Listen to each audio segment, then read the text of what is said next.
This question will be for Mr. Porter. As a member of the school committee, how would you attract top students to the New Bedford Public Schools as opposed to choosing vocational or lottery-based schools? Well, I think we need to look at the course offerings, for example, at New Bedford High School. And for me, it's not just attracting top students, it's also looking at all students. In the article that I read the other day, we have to be really concerned about that middle tier as well.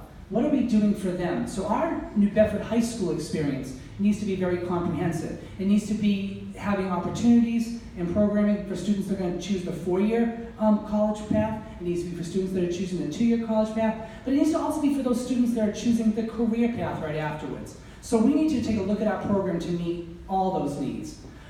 We also need to take a look at what we are doing at 8th grade going to 9th grade. I was very concerned about the decision to allow the students that are at charter school to dual enroll at New Bedford High in 9th grade.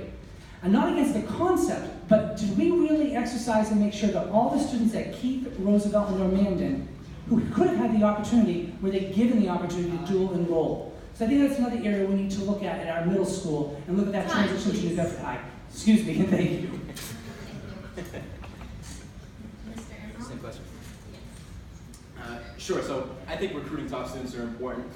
Likewise, it's those middle tier students. So I think if you look back at me, when I was in 7th, 8th grade deciding on a high school, I was probably in that mid-tier student, an A- B student.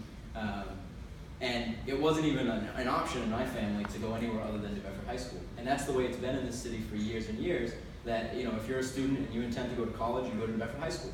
That's why New Bedford High School used to have over 3,000 students there. Now it's about 2,000 students, because not only are there other options, but there are other options that are perceived as quality options and options that provide certain skills. So we need to up our game. We need to offer vocational training at the high school for students who prefer that path. We have to market our successes. We have to get it out there that the graduation rate's up and that many of the issues that plagued the district 5 years ago are gone. And we need to inspire that confidence in the community. We're going to have to earn it. But I think if we do that work, we put it in and we communicate our successes, those students and their families are going to increasingly choose New Bedford High School, and that's only going to be a boost to our district. Thank you. As far as I'm concerned, choosing New Bedford High is the only option. And not just because of finances, but for most people in this city, that is your only option. So therefore, it should be the best education that we, the citizens of New Bedford, can provide for your children. None of the charter schools have what New Bedford High's got. Okay? They just escape all the administrative nonsense that they don't have to deal with. It's not about recruiting. We need to start with a staff. We need to recruit a qualified staff to teach our children and keep them. That's job one right now.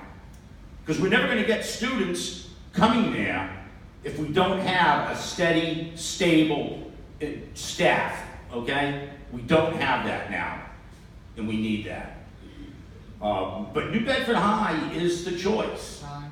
Thank you. Thank you. The next question will be for Mr.